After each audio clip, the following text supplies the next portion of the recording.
Hello, my name is Jaego. This video is about assessment tree, which involves creating a React Native application that includes a backend API using Express. This application is migration from my assessment tool project Pokéact-dex. If you haven't seen it, please go and check it first if you want. Otherwise, let's dive into it. This application is called Pokéact-dex, which allows you to find information about various Pokemon. Currently, there are 9 generations. So for now, let's check out generation 3. You can see all Pokemons that appear in the 3rd generation games. Also, it works for other generation. Let's go back and see another generation. On this list, you can search for Pokemon in the search bar. Let's say Pikachu. But you don't need to know the exact same name. As long as the search key is included in the Pokemon's name, it will show you the result. This is really useful if you do not know the full name of Pokemons. However, if your search key is invalid, it will show an error message. In default, Pokemons will be sorted by their encounter order in games, which will be default order. However, you can sort them by Pokedex ID, name, or even weight. You can sort in both ascending and descending order, which will be indicated by these little checkboxes. Let's try sorting by names. In Gen 1, Abra is the first Pokemon in alphabetical order. And if we sort the other way around, Zubat will be the first. Let's try searching and sorting at the same time. For now, I will sort them by weight, and then I will search something like Char.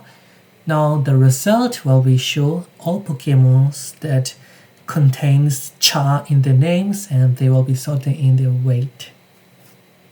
After that, if you want to see more information about a particular Pokemon, let's say Pikachu, click on it and you will see more information about it, like height and weight. If you notice, the theme color on this page will change according to the color of the Pokemon. In this case, it's yellow. So if we go back and check another Pokemon, let's say Mewtwo, it will be in purple. I have also implemented a fictional Brisbane location for the Pokemon using the Google Map API. And the location will remain the same throughout the day. Therefore, if you want to see new locations, you need to come back and check tomorrow. And if you see a Pokemon that you really like, you can keep it in your favorite list. But to do this, you must be logged in. Whenever you're trying to access your favorite list without logging in, it will prompt you to log in. On this screen, all the fields are required, and make sure that your username and password are valid. Please note that I have intentionally disabled the secure text on the password fields because I want to make it visible during the screen recording. If your details are wrong, it will show you a corresponding error message. So make sure everything is correct and log in again. After logging in, it will show you your profile screen. You can log out on this screen, but I'm not going to do it right now. And after logging in, you can set any Pokemon as a favorite, and you can do it so by tapping the heart icon. After that, you will see the very Pokemon on your favorite screen. It works the same if you want to remove some Pokemon from your favorite list. Go to its detail page and then click that heart icon again. After that, it will be removed from your favorite list. Of course, you can do this in your own account too. But to do this, you need to create your own account first. So I will log out and let's create your account together. All of the fields are required again, and usernames and password cannot be too short, or it will show you some errors. And your passwords need to be exactly the same. After that, you can create your own account.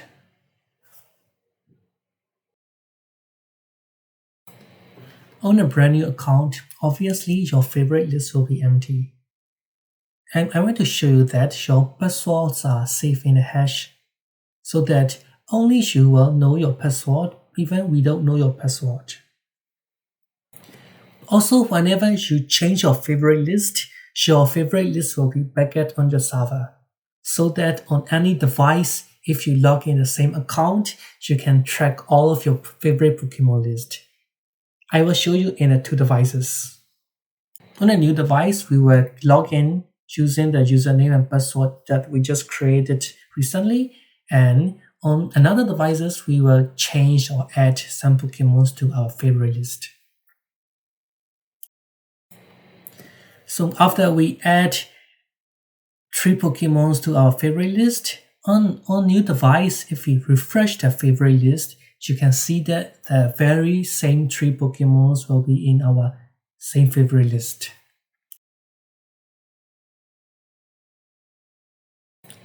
Let's add one more Pokemon. After adding, we can just refresh it by swiping up down the list. It will refresh it and it will show the updated favorite list. Let's try removing a Pokemon from a favorite list and let's see what happened. So if we remove a Pokemon from one device and another device, if we refresh it, we will just see the updated Pokemon list again. So everything works. By the way, the account login state will persist even if you reset your app or turn off your mobile. However, the token has some expiry date, so you might need to log in again if your token is expired. That's it. That's everything about my application.